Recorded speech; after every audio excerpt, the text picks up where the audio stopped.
जय हिंद।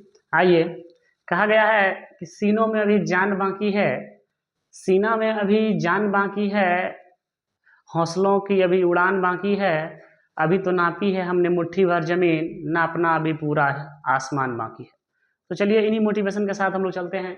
आज हम लोग पढ़ने वाले हैं यूरोप में राष्ट्रवाद, जो कि इतिहास का पहला चैप्टर है। इसमें हम लोग भाग 2 तक पढ़ लिया है। भाग 2 तक में हम लोग अभी तक पढ़ चुके हैं कि किस तरह से फ्रांस में लुई 16वां को क्या हुआ, गद्दी से हटाया गया, और नेपोलियन बोनापार्ट ने क्या किया, किस तरह से पूरे फ्रांस में एक सुधार लाया।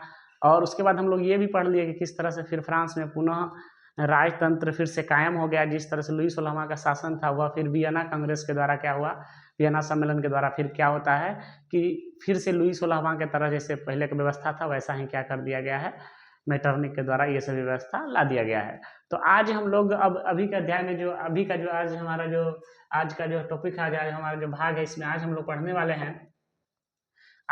वाले हैं फ्रांस का दूसरा क्रांति, यानी कि जुलाई 1830 की क्रांति।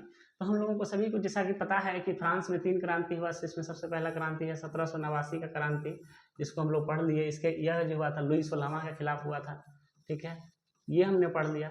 ठीक है, इस क्रांति को करने वाले जो नेता थे वह कौन थे, नेपोलियन बोनापार्ट थे, ठीक है, जिसको विश्व का महान सेनापति कहा जाता है।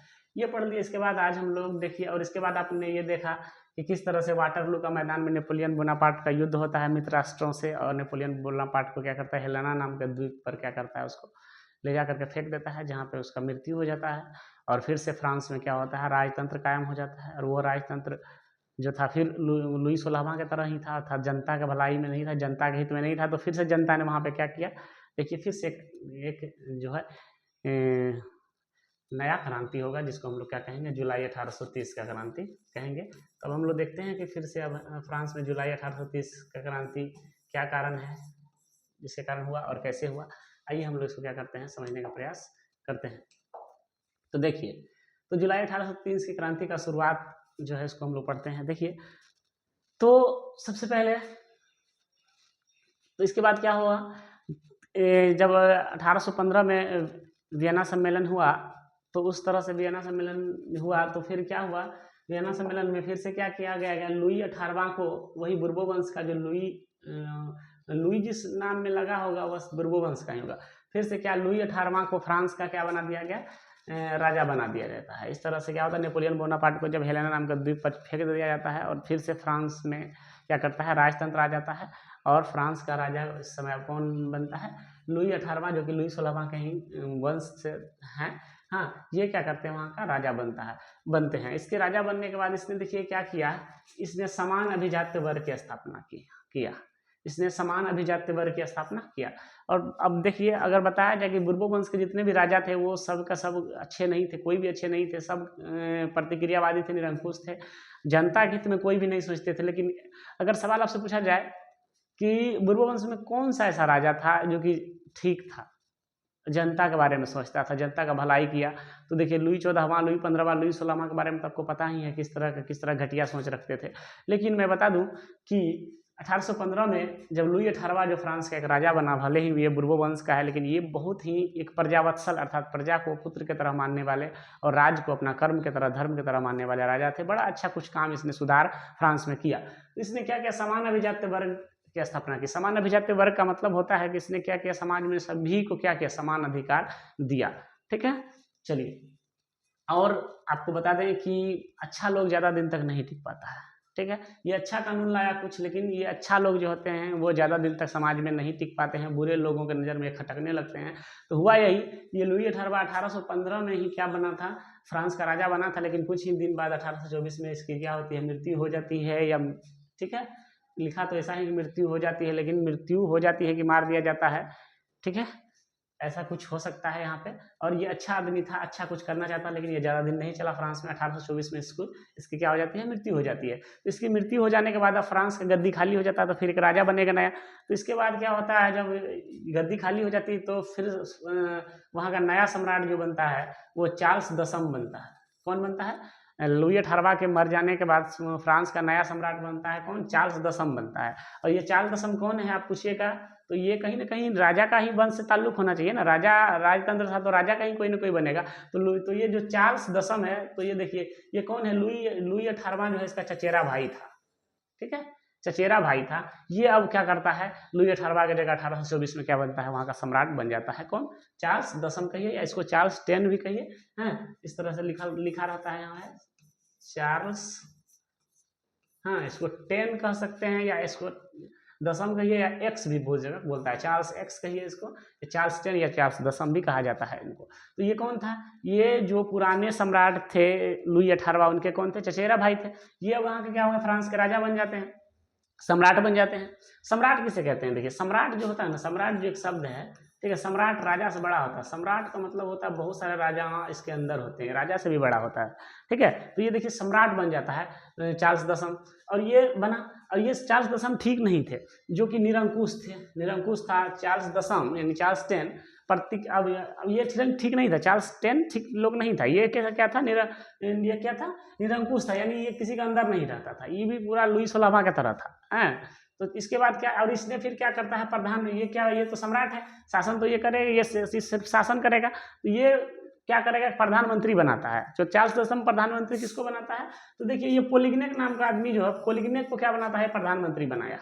और पोलिग्नेक कैसा था, ये प्रतिक्रियावादी था। प्रतिक्रियावादी समझ रहे हैं ना, अगर कोई इसके खिलाफ कुछ बोलेगा तो वह उसको क्या करेगा, मरवा देगा। तो ऐसे आदमी को चार्ल्स 10 क्या करता है, पोलिग्निक नाम के प्रधान आदमी को क्या करता है, प्रधानमंत्री बनाता है, जो कि प्रतिक्रियावादी है, जो कि लोकतंत्र के लिए, प्रजा के लिए सही नहीं है, कोई इसके खिलाफ आवाज नहीं उठा पाएंगे, ठीक है, बनाया। इसने समान अभिजात्य वर्ग को समाप्त कर दिया। और समान अभिजात्य वर्ग जिसको लुई 18वां ने जनता की भलाई के लिए समान अभिजात्य वर्ग लाया था, जिससे सभी को समान अधिकार दिया गया था, हाँ, उसको इसने क्या कर दिया, समाप्त कर दिया। जो अच्छा काम किया था उसको इसने तुरंत खत्म कर दिया। इसने क्या करता है, यही पोलिग्नेक ने क्या करता है, पोलिग्नेक जो कि चार्ल्स 10 का प्रधानमंत्री है, वह क्या करता है कि 25 जुलाई 1830 को 4 अध्यादेश का मतलब होता है नया कानून, हाँ, जिसको हम आजकल बिल कहते हैं, हाँ, कोई भी एक्ट जब वह एक्ट नहीं बनता है, जब संसद से पास नहीं होता तब उसको बिल कहा जाता है या अध्यादेश कहा जाता है। तो इसने क्या करता है कि 4 जुलाई 1830 को 4 क्या बनाता है, यह अध्यादेश यानी नया कानून बनाता है। देखिए 4 नया कानून क्या बनाता है, ठीक है। तो इसमें यह पहला कानून इसका होता है, प्रतिनिधि सभा भंग कर दिया। पहला कानून की प्रतिनिधि सभा क्या होता है कि फ्रांस जो थे, हाँ, उसके सभी प्रांत से, सभी क्षेत्र से जो थे, सभी का एक नेता चुन करके आते थे, और वहाँ पे वह सभा भवन में बैठते थे, और सभी अपने अपने क्षेत्र के जो समस्या जो होता था किसानों का, गरीबों का, इसको क्या करता था, वहाँ पे सम्राट के सामने, प्रधानमंत्री के सामने सुनाता था, और फिर सम्राट क्या करते थे, उसके लिए कुछ हल या उपाय सोचते थे। तो प्रतिनिधि सभा होने से क्या होता था, सभी प्रांत के लोग आकर के अपने अपनी समस्या को क्या करते थे, सम्राट को सुनाया करते थे। लेकिन इसने क्या किया, 4 कानून बनाए, जिसमें सबसे पहला कानून में उसने प्रतिनिधि सभा को ही भंग कर दिया। कहा यहाँ कोई बैठक नहीं होगा, कोई भी इलाका से कोई भी गरीब का खबर लेकर के आने वाला कोई नहीं होगा, कोई गरीब का खबर सुनने वाला कोई सभा ऐसा नहीं होगा। उसको भंग कर दिया गया, खत्म कर दिया, रद्द कर दिया गया। समझ गए इस चीज को। तो ये जब कर दिया इसने, इसके बाद क्या कर दिया, बैठक के समय को कम कर दिया। और बैठक जो होता था प्रतिनिधि सभा में, जिसमें कि मान लीजिए 5 घंटा, अगर मान लीजिए लुई 18वां समय बैठक होता था, ज़्यादा बैठक हुआ था, क्या होगा, गरीब के या जनता का समस्या ज़्यादा सुना जाएगा, और ज़्यादा समस्या सुना जाएगा तो फिर उसके लिए उपाय भी ज़्यादा किया जाएगा, प्रयास भी ज़्यादा किया जाएगा, जनता का भलाई भी ज़्यादा होगा। लेकिन इसने क्या किया कि बैठक जो होता था प्रतिनिधि सभा का, जिसमें कि गरीबों, किसान लोग और सम्राट बैठते थे और वहाँ गरीब की समस्या को सुना करते, उस बैठक का समय भी कम कर दिया। हाँ, कब समय कम कर दिया तो कम गरीब का बात सुना जाएगा। हाँ, तो ये कर दिया इस जो कानून, जनता के पक्ष में ये भी नहीं था। तीसरा ये क्या किया, प्रेस की आज़ादी छीन ली। और देखिए किसी भी देश में कहा गया है, किसी भी देश में लोकतंत्र में मजबूती होने के लिए वहाँ का जो मीडिया होता है, प्रेस होता है, वो अहम भूमिका निभाता है। हाँ, किसी भी देश में प्रेस को लोकतंत्र का चौथा स्तंभ कहा गया है, ठीक है। तो ये प्रेस जहाँ नहीं रहेगा, प्रेस ही ना है जो कोई भी नेता, कोई भी सरकार, कोई भी राजा अगर कुछ मान लीजिए कुछ उल्टा पुल्टा हरकत करता है तो प्रेस उसको क्या करता है, समाचार में लाता है, और जनता उसको जान जाता है। फिर जनता ऐसे लोग को नहीं चुनता है, इससे लोगों को वोट नहीं देता है। लेकिन यहाँ पे क्या किया इन्होंने, पोलिग्नेक ने, जो कि चार्ल्स 10 का प्रधानमंत्री है, इसने क्या कर रहा है, जुलाई 1830 में जो 4 कानून बनाया, उसके तहत तीसरा कानून के तहत उसने प्रेस का आज़ादी छीन लिया।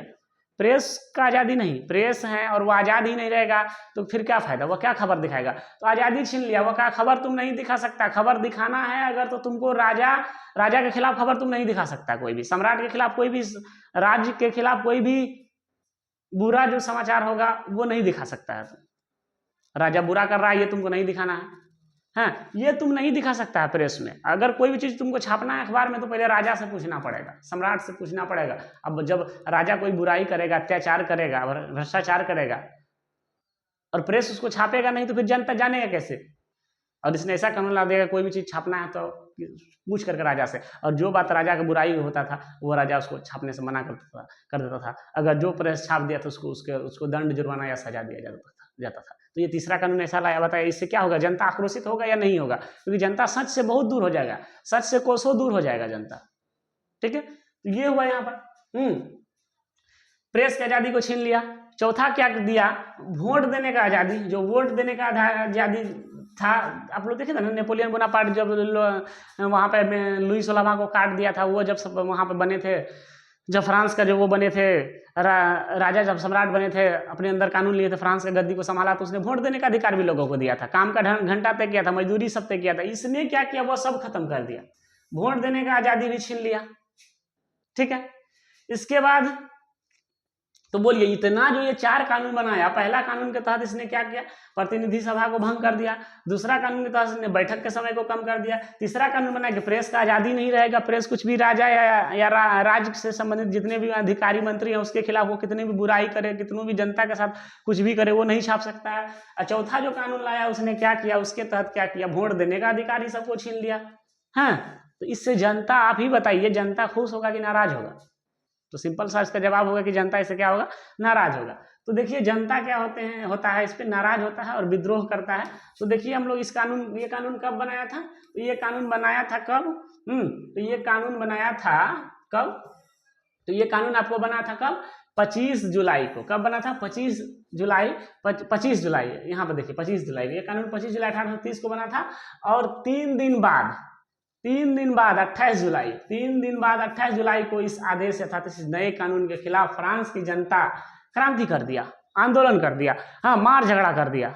हाँ, कहा हम इस चीज को नहीं मानेंगे, सम्राट के इस घोषणा को नहीं मानेंगे। हाँ, चार्ल्स टेन सम्राट, आपका प्रधानमंत्री पोलिग्निक जो भी ये 4 कानून बनाया है, इस चीज को हम नहीं मानते हैं। ठीक है, और इसके खिलाफ क्या कर दिया, सभी जनता ने क्रांति कर दिया है, क्रांति कर दिया, जिसे हम लोग जुलाई 1830 क्रांति कहते हैं। क्योंकि देखिए 25 जुलाई को कानून बना था, और 25 जुलाई 1830 को कानून बना था, और 3 दिन बाद 25 3 28 यानी कि 28 जुलाई 1830 को क्या किया, फ्रांस जनता ने नहीं माना इस कानून को और क्रांति कर दिया। तो 28 जुलाई 1830 को क्रांति किया, इसलिए इसको हम जुलाई 1830 का क्या कहते हैं, क्रांति कहते हैं। यह क्रांति कितने दिन तक चला, 3 दिन तक चला। पूछेगा जुलाई 1830 क्रांति कितने दिन तक चला, तो 3 दिन तक चला। जब 3 दिन चला, फिर ये चार्ल्स जो सम्राट है, अब देखिए प्रधानमंत्री बनाया या पोलिग्निक ने कोई भी कानून बनाया, पोलिग्निक कोई भी कानून बनाया, लेकिन जनता पकड़ेगा सम्राट को ना, सम्राट ने बढ़ाया, क्योंकि आपने प्रधानमंत्री इसको बनाया है। तो इससे क्या हुआ, जनता का जब आक्रोश बढ़ गया, जनता देश के कोने कोने से पूरा भर भर करके आने लगा पूरा, हाँ, फ्रांस का राजधानी पेरिस में पूरा, हाँ, चार्ल्स टेन के महल को घेरने लगा पूरा। बस लगा अब चार्ल्स टेन को कि मेरा जीवन बचना यहाँ पे क्या हो जाएगा, मुश्किल हो गया, क्योंकि लुई 16वां को काटवे किया था जनता से, तो समझ गया यहाँ काटना छोड़ना होता है, काट कूट देता है तुरंत। इसलिए अब चार्ल्स टेन को अपना प्राण बचाना क्या हो गया, हाँ, लगा सबसे ज़्यादा जरूरी प्राण बचाना है मेरा। और उसने क्या, चार्ल्स टेन क्या किया, बस लगा चार्ल्स टेन को यहाँ का स्थिति क्या है, अब कंट्रोल में नहीं है, हाँ, वह क्या करता है, चार्ल्स टेन इंग्लैंड भाग जाता है फ्रांस से। और फ्रांस में इस तरह से क्या होता है, बुर्बो वंश का फिर से क्या हो जाता है, अंत हो गया। हाँ, ये बुर्बो वंश का ही ना था, चार्ल्स टेन जो था लुई 18वां का चचेरा भाई, तो ये भी बुर्बो वंश का ही था। इस तरह से फिर से एक बार क्या होता है, जुलाई 1830 की क्रांति के तहत क्या होता है, फ्रांस में बुर्बो वंश का क्या होता है, अंत हो गया। तो देखिए आप, बुर्बो वंश का अंत 2 बार हुआ था। एक बार तो आप देखिए 1789 क्रांति के तहत नेपोलियन बोनापार्ट ने कर दिया, लेकिन फिर मेटरनिक है और ये सब मिल करके क्या करता है, 1815 में क्या करता है, नेपोलियन बोनापार्ट को जब उधर फेंक देता है, और 1815 वियना सम्मेलन करता है, और फिर से क्या करता है, लुई 18वां को लाता है। लुई 18वां कुछ अच्छा करता है, वो बेचारा 1824 में क्या होता है, मर जाता है। हाँ, उसके मरने के बाद क्या होता है, देखिए चार्ल्स टेन उसका चचेरा भाई, अब देखिए चचेरा भाई है उसका, तो वही वंश होगा ना, वंश एक ही होगा ना, खानदान वही होगा ना, उसी वंश का था लुई चार्ल्स टेन को बनाता है। चार्ल्स टेन भी निरंकुश था, किसी के अंदर नहीं रहना चाहता था, रहने वाला आदमी नहीं था। हाँ, और ये क्या किया कि फिर से पोलिग्निक को बना दिया। पोलिग्निक प्रतिक्रियावादी था और इसने 4 कानून बना दिया। जनता का सब जितना भी भलाई वाला कानून था सबको खत्म कर दिया। समान अभिजाति वर्ग जिसने लुई 18वां ने कुछ अच्छा किया था उसको खत्म कर दिया। और चारों आदेश के खिलाफ जनता नाराजगी जाहिर करते हुए क्या करता है आंदोलन किया, और जिससे चार्ल्स को क्या हुआ, चार्ल्स टेन को इंग्लैंड भागना पड़ा है। और फ्रांस में इस तरह से फिर से क्या होता है, दोबारा क्या होता है 28 जुलाई को 28 जुलाई को शुरू हुआ है और 3 दिन चला। तो इसका मतलब 28 29 30 जुलाई तक में क्या हुआ, जुलाई में ही क्या हुआ, बुर्बो वंश का क्या हुआ, अंत हो गया। चार्ल्स टेन कहाँ भाग जाता है, इंग्लैंड भाग गया। अब सत्ता अब देखिए, अब राज है तो खाली तो नहीं रहेगा। अब राज किसके हाथ में आता है, आर्लेंस वंश के हाथ में अब राज। बुर्बो वंश से अब किसके हाथ में आ जाता है, आर्लेंस वंश पे जनता सब भरोसा करके उसको क्या करता है, राजा बनाता है। अब जिसके राजा कौन बनते हैं, अब बुर्बो वंश के सम्राट चार्ल्स टेन थे। अब चार्ल्स टेन भाग गया, ठीक है, जुलाई 1830 में। तो जब ये भाग जाता है तो अब आर्लेंस वंश को जो है, बुर्बो वंश के स्थान पर अब सत्ता आर्लेंस वंश को आ जाता है। और आर्लेंस वंश के किस आदमी को, कोई ना कोई आदमी को आया होगा ना। तो अब राजा कौन बनता है, लुई फिलिप बनता है। कौन बनता है, लुई फिलिप बनता है। समझ में आ गया आप लोग को। तो लुई फिलिप अब क्या होते हैं, वहां का क्या बन जाता है, राजा बन जाते हैं। और लुई फिलिप क्या करते हैं, इस चीज को आप थोड़ा सा क्या कीजिए आप लोग देखिए। लुई फिलिप, अब देखिए आप लोग पढ़े हैं ना, आप लोग क्या पढ़े हैं कि फ्रांस में 3 क्रांति हुआ। फ्रांस में कितने क्रांति बोलिए, फ्रांस में कितने क्रांति, 3 क्रांति। तो 3 क्रांति जो फ्रांस में हुआ है, तो 3 क्रांति जब हुआ है तो 2 तो हो चुका है, अभी तक आपने देख लिया। 2 क्रांति तो आपके सामने घटित हो गया, पहला हो गया, 2 क्रांति आपके सामने हो गया है। इसमें पहला क्रांति आपका क्या हो गया, पहला क्रांति आपका हो जाता है यहाँ पे कौन सा, 1789 का क्रांति हो गया। दूसरा आपने अभी देखा जो चार्ल्स टेन के खिलाफ हुआ, जुलाई 1830 का क्रांति, ठीक है, जुलाई 1830 का क्रांति भी आपने देखा। अब क्या हुआ है, जुलाई 1830 की क्रांति के तहत क्या हुआ है कि सत्ता बुर्बो वंश का क्या हुआ, बुर्बो वंश का जो सत्ता है वह क्या हो गया है, उसका समूल अर्थात जड़ के साथ क्या हो गया है, बुर्बो वंश समाप्त हो चुका है। अब बुर्बो वंश के स्थान पर अब कौन है, कौन वंश को सत्ता आया है, आर्लेंस वंश को आया है। कौन सा वंश को, आर्लेंस वंश को सत्ता आया है। आर्लेंस वंश का कौन आदमी अब सम्राट बना है, लुई फिलिप बना है। कौन बना है, लुई फिलिप बना है, ठीक है। तो अब लुई फिलिप बना है, ठीक है। तो अब हम लोग देखेंगे फिर लुई फिलिप भी बना है। तो क्रांति 3 हुआ, एक क्रांति अभी और बाकी है जिसको हम लोग कहते हैं 1848 का क्रांति। तो 1848 का क्रांति है, इसका मतलब है कि लुई फिलिप भी कुछ सही नहीं करता है, इसलिए इसके खिलाफ 1848 में 1830 में यह बनता है। और क्या कहते हैं 18 साल बाद फिर इसके खिलाफ विक्रांति होता है, ठीक है। यह भी कुछ ना कुछ गड़बड़ करेगा, इसका मतलब इसीलिए वहां पर फ्रांस में क्या होगा, क्रांति होगा, ठीक है, समझ गए। तो आइए हम लोग क्या करते हैं, फ्रांस का तीसरा क्रांति जिसको हम लोग 1848 का क्रांति कहते हैं, जो कि आर्लेंस वंश यानी लुई फिलिप के खिलाफ होगा, उसको हम लोग जाने। उससे पहले हम लोग थोड़ा सा 1-2 जो परिभाषिक शब्द है जो कि बड़ा ही इंपॉर्टेंट है, उस चीज को हम लोग क्या करते हैं, थोड़ा सा देखने का प्रयास करते हैं। यहाँ पे कह रहा है कि उदारवाद राष्ट्रवाद क्या है, उदारवाद राष्ट्रवाद क्या है। तो देखिए उदारवाद राष्ट्रवाद हम लोग ऐसे राष्ट्रवाद को कहते हैं जहां आर्थिक समानता पर क्या किया जाता है, बल दिया जाता है। राष्ट्रवाद का मतलब तो देश से प्रेम ही है, लेकिन यहाँ उदारवाद राष्ट्रवाद का मतलब हुआ आर्थिक समानता पर बल देता है। ऐसे राष्ट्रवादी जो आर्थिक समानता का मतलब देखिए, किसी भी देश में बहुत सारे गरीब होते हैं, तो कोई किसी भी देश में गरीब नहीं होंगे, देश गरीब नहीं होते हैं, वहाँ के लोग कुछ गरीब होते हैं, कुछ अमीर होते हैं। तो हमारे भारत का ही बात अगर कर लिया जाए तो हमारे भारत में बहुत ज़्यादा गरीबी है, लेकिन भारत गरीब नहीं है। भारत में कुछ लोग ऐसे हैं, गिने चुने लोग, जैसे मुकेश अंबानी है, बिरला टाटा है, महिंद्रा है, ऐसे कुछ लोग हैं जिसके पास पूरे भारत का जो है ना 25% संपत्ति कुछ लोगों के ही हाथ में है। अगर वो उतना संपत्ति उसके पास, अगर वो संपत्ति वो गरीबों में वितरण कर दे तो फिर भारत में गरीबी नहीं होगा। तो गरीबी का कारण क्या है कि जो हमारे पास धन है, दौलत है, उसका वितरण सही से नहीं है। किसी के पास बहुत ज़्यादा है और किसी के पास बिल्कुल नहीं है, बिल्कुल कम है। तो गरीबी का यही कारण है। और ये उदारवाद राष्ट्रवाद क्या करता है, ये यही चाहता है कि आर्थिक समानता हो, अर्थात रुपया पैसा के मामले में जो बहुत अमीर है वो थोड़ा सा नीचे आए और जो बहुत गरीब है वह क्या हो, थोड़ा सा ऊपर आए, अर्थात आर्थिक रूप से सब क्या हो जाए, समान हो जाए, सभी खाने पीने योग्य सबको हो। इसी को हम लोग उदारवाद राष्ट्रवाद कहते हैं। समाज में गरीबों को यह क्या करता है, उदारवाद राष्ट्रवाद, यह समाज में गरीबों होगा, यहाँ पे क्या होगा, गरीबों, ये अनुस्वार हो जाए, ये नहीं होगा सही। यह समाज में गरीबों को आगे बढ़ाने की बात करता है उदारवाद राष्ट्रवाद। समझ में आ गया आप लोग। इसका कहना है कि समाज में गरीब भी क्या होगा, आगे बढ़े। तो उदारवाद राष्ट्रवाद समझ गए, ये आर्थिक समानता यानी सभी चाहता है कि अमीर अमीर सब, अमीर और गरीब सब क्या हो जाए, बराबर हो जाए, ये चाहता है। तो इसका क्या सिद्धांत है, पूछता है कभी कभी उदारवाद राष्ट्रवाद के सिद्धांत बताइए। तो उदारवाद राष्ट्रवाद के सिद्धांत क्या है, देखिए सबसे पहला सिद्धांत है कि यह सामंत, अच्छा कौन सब अमीर थे, कौन सब थे जो गरीबों का पैसा हड़प करके बैठे थे, तो देखिए इसमें सबसे पहले सामंत थे, तो पूरा पूरा गांव का जमीन का मालिक बनकर बैठा था।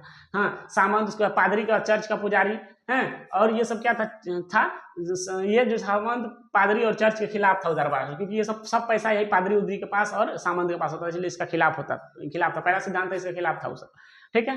दूसरा, समाज में आर्थिक समानता लाना चाहते थे। दूसरा सिद्धांत था कि ये समाज में आर्थिक समानता यानी कि रुपया पैसा के मामले में सभी को क्या करना चाहते थे, ये बराबर करना चाहते थे, ठीक है।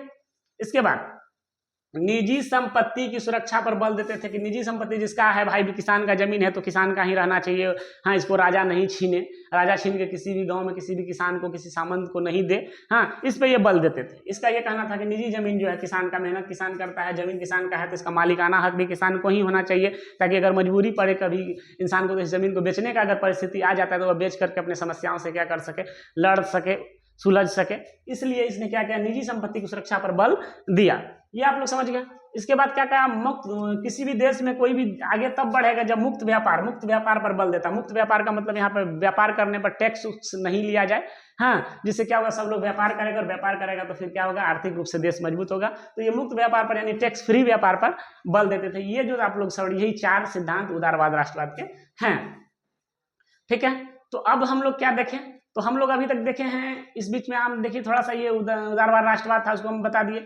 अब देखिए यहाँ पे जुलाई 1830 का जो क्रांति हुआ, ठीक है, तो जुलाई 1830 का जो क्रांति हुआ, इसका क्या परिणाम हुआ, कुछ ना कुछ परिणाम हुआ। परिणाम आपको पता है, पहले से पता है कि बुर्बोवंश का सत्ता खत्म हो गया, सत्ता अब किसके हाथ में आ गया, दोबारा सत्ता आ गया अब आर्लेंस वंश के लुई फिलिप के हाथ में। तो देखते हैं हम लोग थोड़ा सा यहाँ पे जुलाई 1830 का जो क्रांति हुआ, उस क्रांति को करने में कोई मेन नेता तो नहीं था, जनता सब ही किया। और ये किसके खिलाफ हुआ था, चार्ल्स टेन के खिलाफ हुआ था। चार्ल्स टेन का प्रधानमंत्री गीजो, जिसने 4 नए कानून बना दिया था, वो कानून ठीक नहीं लगा जनता को, और ये इसको क्या हुआ, चार्ल्स टेन को भागना पड़ा। प्रधानमंत्री गलती करेगा, सम्राट को भागना पड़ेगा, ठीक है। देखते हैं गाँव में भी बेटा गलती करता है तो बापे को पकड़ा जाता है। तो इसीलिए क्या हुआ, वहाँ पे चार्ल्स टेन जो सम्राट था उसके नीचे था लुई फिलिप, और लुई फिलिप नहीं, उसके नीचे कौन था, पोलेग्निक था, पोलेग्निक। चार्ल्स टेन का प्रधानमंत्री पोलेग्निक गलती करता है, 4 नया कानून बनाता है और भागना पड़ता है चार्ल्स टेन को। तो जुलाई 1830 की क्रांति का परिणाम कभी कभी पूछता है, तो क्या परिणाम है देखिए। तो सबसे पहला परिणाम आपको पता है, चार्ल्स टेन फ्रांस की गद्दी छोड़ के क्या करता है, भाग जाता है। चार्ल्स टेन को भागना पड़ता है। चार्ल्स टेन क्या करता है, फ्रांस की गद्दी त्याग कर इंग्लैंड भाग गया। अब और दूसरा क्या हुआ इसका, फ्रांस में बुर्बोवंश का अंत हो गया, पता ही है आपको। तीसरा क्या हुआ कि आर्लेंस वंश के शासक लुई फिलिप को गद्दी मिल गया, पहले आप लोग जानते हैं। इसके बाद उदारवादी संवैधानिक राजतंत्र की पुनर्स्थापना हुई। इसके बाद क्या, उदारवादी, इसके बाद उदारवादी संवैधानिक राजतंत्र। उदारवादी यानी कि जो आर्थिक समानता पर बल डालते हैं, उदारवादी शब्द का मतलब ऐसे राष्ट्रवाद जो आर्थिक समानता पर क्या डालते हैं, बल देते हैं, ठीक है। संवैधानिक राजतंत्र क्या होता है, राजतंत्र का मतलब तो होगा कि शासन राजा ही करेगा, लेकिन संवैधानिक मतलब एक संवैधानिक तरीका से, एक नियम कानून से करेगा। एक थोड़ा सा सुधार हुआ।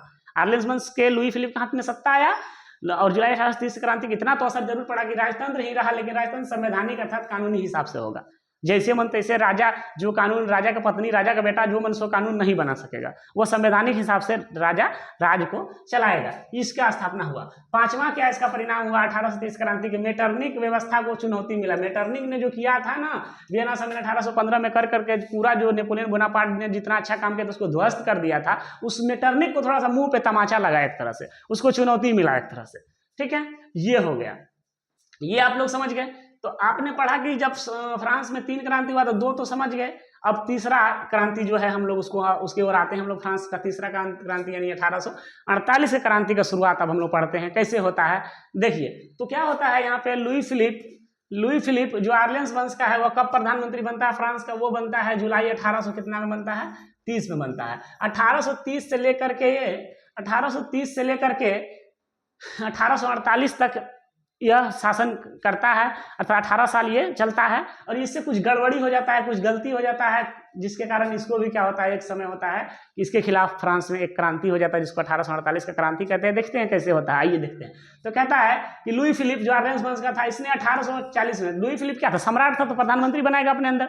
हाँ, तो लुई फिलिप ने 1840 में गीजो नाम के एक व्यक्ति को, गीजो को क्या बनाता है ये प्रधानमंत्री। चार्ल्स टेन का प्रधानमंत्री पोलिग्निक था, याद रखिएगा, चार्ल्स टेन का प्रधानमंत्री पोलिग्निक था। चार्ल्स टेन आर्लेंस वंश का था। चार्ल्स टेन के खिलाफ जुलाई 1830 का क्रांति हुआ था। और अब लुई फिलिप जो आर्लेंस वंश का है, इसका प्रधानमंत्री गीजो को इसने बनाता है और 1840 में बनाता है। ये बात याद रखिएगा डेट, 1840 में गीजो को यह प्रधानमंत्री बनाता है। और लुई फिलिप के खिलाफ भी एक क्रांति होगा, जिसको हम लोग कौन सा क्रांति कहेंगे, 1848 या फ्रांस का अंतिम क्रांति, तीनों में से अंतिम क्रांति। ठीक है, चलिए, तो 1840 में गीजो को क्या बनाता है, प्रधानमंत्री बनाता है। और ये गीजो के साथ देखिए, ये भी कट्टर प्रतिक्रियावादी था। इससे पहले पोलिग्निक तो क्या था, सिर्फ चार्ल्स टेन का प्रधानमंत्री पोलिग्निक जो था, जिसके लिए जुलाई 1830 क्रांति, जिसने 4 आदेश लगाया था, वो तो सिर्फ प्रतिक्रियावादी था। ये कट्टर प्रतिक्रियावादी था, ये तो साफ सुनता था तो कटवाइए देता था लोग को। ये बहुत बुरा आदमी था। कौन? गीजो। वह किसी भी तरह का सुधार के खिलाफ था। वह नहीं चाहता था कि कोई भी सुधार हो फ्रांस में, जनता का हालत, जनता का दशा सुधरे। वह किसी भी तरह का सुधार के खिलाफ था। उसने क्या किया, गीजो ने पूंजीपति वर्ग मतलब जो अमीर लोग होते हैं ना, मोटे मोटे लोग, पैसा वाले, उन सबको विशेष अधिकार दे दिया। बताइए, जबकि विशेष अधिकार हमारा अभी लोकतंत्र है इंडिया में, ज्यादा विशेष अधिकार किसको है? गरीब को है। गरीब को आरक्षण है। आरक्षण क्या है? उसको विशेष अधिकार है। अगर आप जनरल कास्ट से हैं, मान लीजिए आप 80 नंबर आता है, किसी को कोई अगर मान लीजिए कि जो आरक्षण सूची में आता है, हाँ ST SC है, अगर वह मान लीजिए कि आपको 82 आता है, उसको 80 आएगा तो वही चला जाएगा। क्यों वह नौकरी में चला जाता है? इसलिए क्योंकि सरकार उसको विशेष अधिकार दिया है, जिसको आरक्षण कहते हैं। आरक्षण किसी भी देश में गरीबों को देना चाहिए आगे बढ़ने के लिए, है कि नहीं है? सपोर्ट का जरूरत गरीबों को होता है। हाँ, लेकिन ये देखिए कितना ये बुरा व्यक्ति था ये गीजो। ये क्या करता है कि पूंजीपति वर्ग को आरक्षण दे दे, विशेष मतलब स्थान दे दिया, उसी का बात ज्यादा सुना जाएगा हर कुछ। हाँ, इसके शासनकाल में देखिए, हाँ, और इसके शासनकाल में जब गीजो प्रधानमंत्री बना 1840 में, उस समय से लेकर इसके शासनकाल में भूखमरी रहा, बेरोजगारी भी रहा, पूरा लोग भूख से मरने लगा, कोई खाना पीना अन्न नहीं। हाँ, और पूरा लोग बेरोजगार हो गया, किसी को काम नहीं मिला था, समस्या बढ़ गई। इसके खिलाफ 22 फरवरी 1848 को, और ये जो 40 में बना, 8 साल तक किसी तरह से, इस तरह से देखिए 1830 को सम्राट बना कौन? लुई फिलिप आर्लेंस वंश का। और प्रधानमंत्री बनाया कब? 10 साल बाद, 1840 में इसको प्रधानमंत्री बनाता है। और इतना गड़बड़ किया कि 8 साल में क्या होता है, 8 साल में ही, यानी कि 22 फरवरी 1848 को, 22 फरवरी 1848 को फ्रांस का राजधानी कहाँ है? पेरिस है। आप लोग को पता होना चाहिए, फ्रांस का राजधानी पेरिस में। इतना बढ़ गया इसका अत्याचार, इतना इसका अत्याचार बढ़ गया कि 22 फरवरी 1848 को थियर्स एक नेता है, ठीक है, थियर्स एक नेता है, उसके नेतृत्व में, यानी यह नेता था इसका, इस आंदोलन का, है, एक विशाल भोज का आयोजन किया गया। और देखिए, विशाल भोज का आयोजन है क्यों किया गया? क्योंकि देखिए क्या था कि फ्रांस में भूखमरी था, बेरोजगारी था, सब भूखा था, खाने के लिए सब तरसता था। और सोचा सबको क्या करना है। थियर्स एक जो नेता थे वो चाहते थे कि लुई फिलिप को हटाया जाए। हाँ, प्रधानमंत्री जो गीजो है उसको क्या किया जाए, फ्रांस से हटाया जाए। इसके हटाने के लिए उसको जनता का समर्थन चाहिए, अकेले तो वो कर नहीं सके, क्योंकि गीजो क्या है, कट्टर प्रतिक्रियावादी है, ये थियर्स को कटवा देगा, मरवा देगा। तो ये चाहता था कि जनता हमको सपोर्ट करे। तो जनता कैसे सपोर्ट करेगा? तो इसने देखा कि जनता भूखा है, अगर उसको भोज का लालच देते हैं तो वो जनता सब आएगा। इसने फिर फ्रांस का राजधानी पेरिस में, हाँ, बड़ा विशाल भोज किया, पूरा विशाल, पूरे देश के लिए, पूरे देश के कोना कोना से गरीब लोग आए पूरा, हाँ, भोज खाने के लिए। और सभी को इसने भोज का आयोजन किया, खाया, हाँ। और खाने के बाद इसने कहा कि लुई फिलिप को क्या करना है। वहाँ भाषण हुआ, थियर्स ने भाषण दिया है, अब बोला सभी मेरे फ्रांस के प्रिय भाई बहनों, आप सभी से निवेदन मैं करता हूँ, मैं थियर्स आप सभी को प्रणाम करता हूँ। मैं कहता हूँ कि फ्रांस जो है एक अच्छे शासक के हाथ में नहीं है। इसका जो प्रधानमंत्री है गीजो, वो भी सही नहीं है, वो किसी भी तरह का जनता का सुधार नहीं करना चाहते हैं। और ये देश है, ये हमारी मातृभूमि है, हमारी जन्मभूमि है, ये हमारा है, ये किसी शासक का नहीं, हम किसी के अंदर दब करके नहीं रहेंगे। और सभी लोग जब सुने तो कहा हाँ, भागना चाहिए, लुई फिलिप सम्राट नहीं, ठीक सम्राट नहीं है, गीजो अच्छा प्रधानमंत्री नहीं, भागना चाहिए, आक्रमण। सभी क्या करते हैं, आक्रमण क्या करते हैं, कर देते हैं। और जब आक्रमण कर दिया सभी ने, लुई फिलिप को फिर लगा कि अब जान बचना मेरा मुश्किल हो जाएगा। ये क्या हुआ, जिस तरह से चार्ल्स टेन गद्दी छोड़ करके इंग्लैंड भाग गए थे, ये भी क्या करते हैं, 1848 को गद्दी छोड़ने पर मजबूर हो गए और ये गद्दी छोड़कर भाग गए। और इस तरह से 22 फरवरी को भोज हुआ था और 24 फरवरी यानी 2 दिन बाद 1848 को, हाँ 22 फरवरी से 24 फरवरी मतलब 2-3 दिन तक भोज चलते रहा होगा वहाँ क्या। तो 24 फरवरी 1848 को लुई फिलिप गद्दी छोड़कर इंग्लैंड भाग गया, जान बचा करके भाग गया। फ्रांस में गणतंत्र की घोषणा, इस तरह से ये भाग गया। और यह क्या हुआ 1848 की क्रांति का देखिए क्या परिणाम होता है कि फ्रांस में गणतंत्र यानी लोकतंत्र, गण मतलब लोक, तंत्र मतलब शक्ति अर्थात लोकतंत्र आता है, डेमोक्रेसी आ जाता है। इसका घोषणा होता है कि आज से अब राजा नहीं लोकतंत्र आ जाएगा फ्रांस में, ठीक है। 21 वर्ष और जितना भी आदमी 21 वर्ष उम्र 21 वर्ष जिसका भी हो सबको वोट देने का अधिकार मिला। सब अब वोट देगा, सरकार बनाएगा, अपना मन से राजा बनाएगा, सरकार बनाएगा, है कि नहीं। और काम का घंटा तय हुआ कि कितना काम, ये सब इससे ऊपर जितना भी था प्रधानमंत्री या सम्राट था इसके समय, गरीबों के लिए कुछ भी हित नहीं। गरीब कितना काम करेगा पता नहीं, जब तक लोग का, जब अमीर का काम खत्म नहीं होगा तब तक गरीब काम करेगा। जो उसका मन होगा वह पैसा देगा। अगर वह खुश है तो दे देगा 200 रुपया मान लीजिए, अगर खुश नहीं है तो बस 50 रुपया नहीं देगा, ठीक है। वो अपना मन पे था, कोई क्योंकि कोई कानून ही नहीं था ना। आज देखिए अभी हम लोग में अभी क्या है, लोग 8 घंटा काम करता है, 8 घंटा में 1 घंटा लंच ही होता है, तो 7 घंटा काम करता है और मजदूरी तय है 400 या 500 लेबर का जो भी है जिस इलाका में वो तय है, उसको ले लेता है, गर्दन पकड़ करके ले लेता है मालिक का। लेकिन उस समय ऐसा नहीं था, काम के घंटा ही तय नहीं था, 12 घंटा 16 घंटा काम करवा लेता था, और मजदूरी भी तय नहीं था। तो इसके बाद काम का घंटा तय हुआ। इस तरह से लुई फिलिप के भागने के बाद उसके न्यूनतम मजदूरी क्या हुआ, न्यूनतम मतलब किसी भी आदमी को काम करने में कितना घंटा काम करेगा और काम करेगा तो कम से कम कितना मजदूरी होगा, ये भी तय हुआ।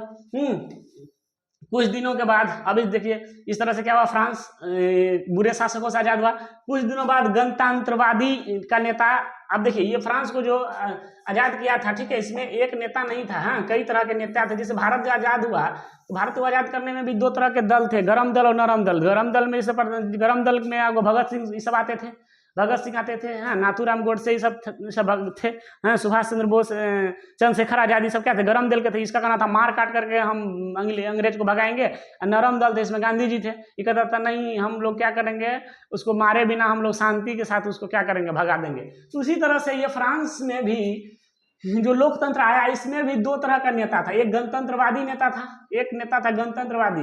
गणतंत्रवादी नेता जो था, गणतंत्रवादी नेता का मतलब होता है, गणतंत्रवादी जो है इसका मतलब होता है ये क्या चाहते थे, ये लोकतंत्र लाना चाहते, प्योर लोकतंत्र जो हमारे भारत में है अभी। तो गणतंत्रवादी जो था इसका नेता कौन था, इसका नेता था लामार्टिन नाम का आदमी था, गणतंत्रवादी का नेता। और एक सुधारवादी था, सुधारवादी का नेता कौन था, इसका नेता था लुई बला। ये दोनों में क्या हो गया, हाँ मतभेद हो गया था। तो दोनों का एक विचार नहीं रहा। जैसे हमारे भारत में आजाद होने के बाद मतभेद हो गया, देखे ना अली जिन्ना में और नेहरू में, तो क्या हुआ हमारा भारत 2 हो गया। अली जिन्ना उधर प्रधानमंत्री बन गया, पाकिस्तान बंटवारा हो गया, पाकिस्तान बन गया भारत टूट करके कुछ, और इधर क्या हो गया, इधर क्या हो गया हमारा भारत हो गया जिसका नेहरू प्रधानमंत्री बना। तो उसी तरह से यहाँ पे क्या हुआ था कि यहाँ जो 2 दल था, एक गणतंत्रवादी दल था और एक सुधारवादी दल था। तो गणतंत्रवादी का नेता लामार्टिन, याद रखिएगा हमेशा, और सुधारवादी का नेता कौन था, लुई बला। इन दोनों में मतभेद हो गया और फ्रांस का नया, अब यही दोनों देखिए बनना यही दोनों का था, यही दोनों, या तो सुधारवादी का नेता लुई बला है या तो गणतंत्रवादी का नेता लामार्टिन। इसी दोनों में से किसी न किसी एक को क्या बनना था, फ्रांस का नया सम्राट, नया सरकार या राजा बनना चाहिए था। लेकिन ये दोनों क्या हुआ, लड़ गया। तो आप पता है कि जब 2 आदमी लड़ता है तो फायदा तीसरा, 2 बिल्लियों के झगड़ा में फायदा बंदर को हो जाता है। ऐसा ही हुआ, फायदा किसी और को हो गया, ये दोनों में मतभेद हो गया और फ्रांस का राजा न ये बना न ये बना, फ्रांस का राजा लुई नेपोलियन बन जाता है। फ्रांस का सम्राट अब कौन बन जाता है, लुई नेपोलियन बना। इस प्रकार फ्रांस की क्रांति से क्या सब होता है, फ्रांस का तीनों क्रांति का जिक्र करते हैं, मिला करके क्या असर हुआ। तो इस तरह से फ्रांस का जो तीनों क्रांति हुआ 1789, जुलाई 1830 और 1848, इस तीनों क्रांति, और एक बार याद रखिएगा 1789 क्रांति में किसको मारा गया, किसको भगाया गया, लुई 16वां को। उसके बाद जुलाई 1830 का क्रांति जो था 1830 क्रांति में इसमें किसको, चार्ल्स टेन को, ठीक है, चार्ल्स टेन को मारा गया, भगाया गया, भाग गया गद्दी छोड़ के। इसके बाद जो 1848 क्रांति, इसमें किसको, लुई फिलिप का प्रधानमंत्री गीजो और चार्ल्स टेन का प्रधानमंत्री पोलेगनिक था, ठीक है। इस चीज को आप ध्यान रखिएगा। तो इस तरह से तीनों जो क्रांति हुआ फ्रांस में, ठीक है, उससे क्या हुआ, इससे बहुत सारे जो पड़ोसी देश से फ्रांस का, इटली, जर्मनी, हाँ, जो भी और भी देश थे अगल बगल में, उस समय भी ये सब समस्या था, वहाँ का भी राजा ठीक नहीं था, वहाँ का भी उसका भी देश राज बिखरा बिखरा था। तो वह सब सीख लिया कि हम लोग भी ऐसा करें और हम लोग भी यहाँ लोकतंत्र लाए, जहाँ पे पूरा अच्छा सरकार बने, वोट देने का अधिकार हो, न्यूनतम मजदूरी आए, तो काम का घंटा तय हो। हाँ, तो ये सब के लिए क्या क्या इस प्रकार फ्रांस का तीनों क्रांति से बहुत अच्छा हो गया। फ्रांस में एक अच्छा एक अस्थायित्व आया, अस्थायित्व हो गया। हाँ, इससे पहले पूरा हलचल था फ्रांस में, कभी ये राजा कभी वो प्रधानमंत्री, इस तरह से होते था। लेकिन अब क्या होता है कि दोनों में जब लड़ाई हो गया लुई वाला मार्टिन में, तो यहाँ पे अब फ्रांस का एक राजा बन जाता है जिसका नाम है लुई नेपोलियन। हाँ, लुई नेपोलियन जो सम्राट बन जाता है, और इस प्रकार फ्रांस का जो तीनों क्रांति हुआ, इससे इटली, जर्मनी, ऑस्ट्रिया, हॉलैंड, हाँ, उसके बाद स्विट्जरलैंड, जो कि दुनिया का सबसे सुंदर देश कहा जाता है स्विट्जरलैंड को। अब बताइए तो भारत का स्विट्जरलैंड किस जगह को कहा जाता है? तो कश्मीर को कहा जाता है।